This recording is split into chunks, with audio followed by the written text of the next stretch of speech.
Dr. Paul Kurgat is joining me in studio. He's the commissioner with the IEBC. Let's start from where the opposition leader just mentioned that IEBC is planning to ensure that the Jubilee is re-elected. Is that the position? No.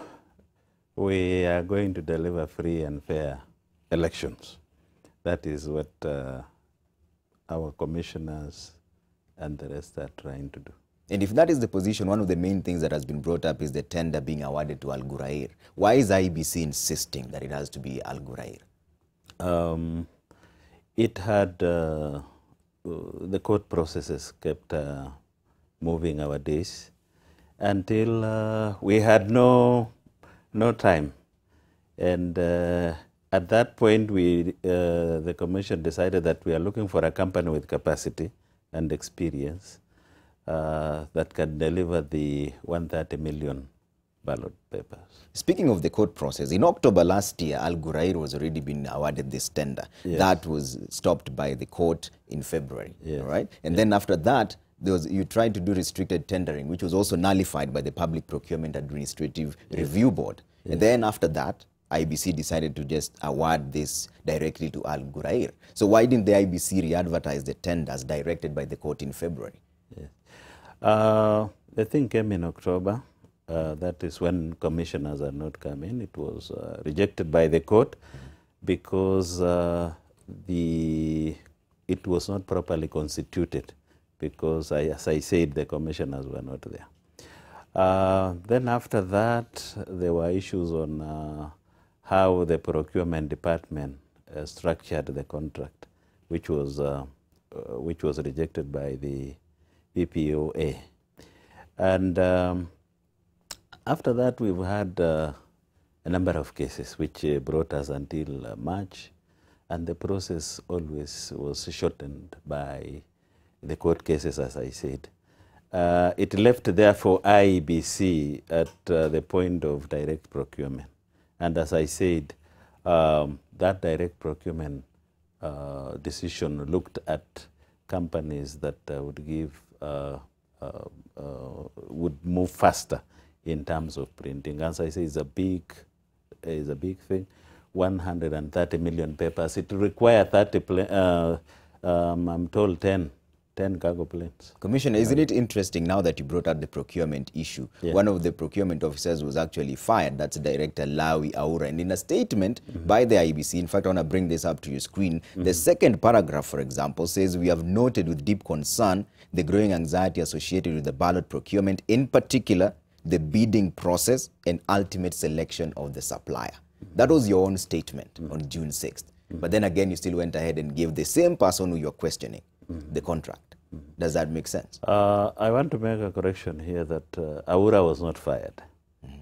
He was requested to go back to Treasury because of the internal reconstitution of the officers inside there. We noted, again, what PPOA said. It was poorly done, the writings, but the process was above board.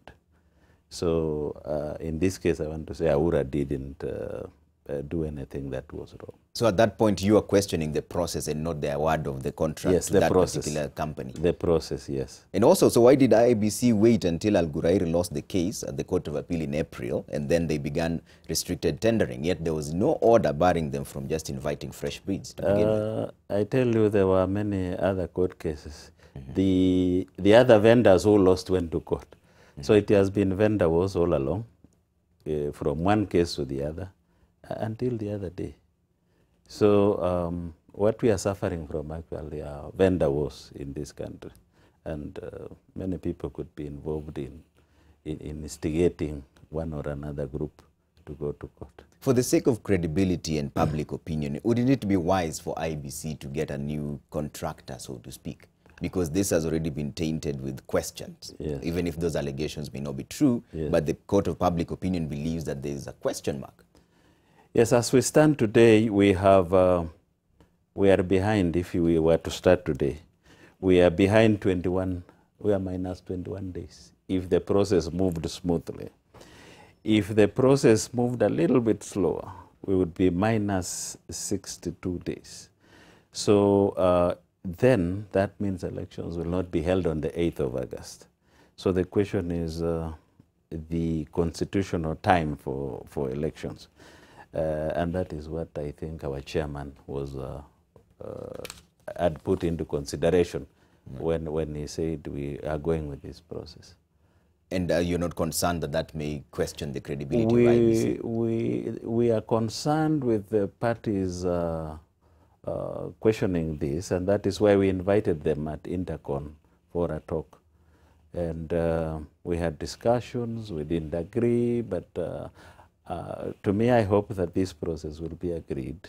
We are still engaging, and we are hopeful that we will engage until we agree, because we think that everybody should be on board, and we care all the concerns raised by the stakeholders. All right. Yeah. Before I let you go, there's also another statement that came from the IEBC, and that is the IEBC Electoral Code of Conduct Enforcement Committee has summoned 7 legislators on cases of alleged breach of the Electoral Code of Conduct. In fact, I want to bring up the names for you. The committee has given directions and summoned the parties to the 7 cases, that's complaints and the accuser persons, to appear before it for hearing on Wednesday, that's on 21st. The people who've been summoned are Ken Lusaka, Bungoma County Governor, Jessica Nduku Mbalu, as you can see on your screens, MP Kibwezi East, Steve Mbogo Ndwiga, candidate Stare, and Kavore Karaoke, candidate for Langata, Member of Parliament. Isn't it interesting that the same IEBC has been accused of clearing people with questionable traits? How far do you want to take this summon? The Constitution, Article 99, says that if somebody has a case and it is still in court, or if somebody has appealed for a review, then we have no powers to stop that person. That is one category. And the other category you've just said is that people, lawyers of these people have written to us saying we have a problem with our competitors. And these are the cases we are looking at. One case we investigated, 6 cases were brought to us. Yes. And so finally, how do you convince Kenyans that IEBC is truly ready for these elections?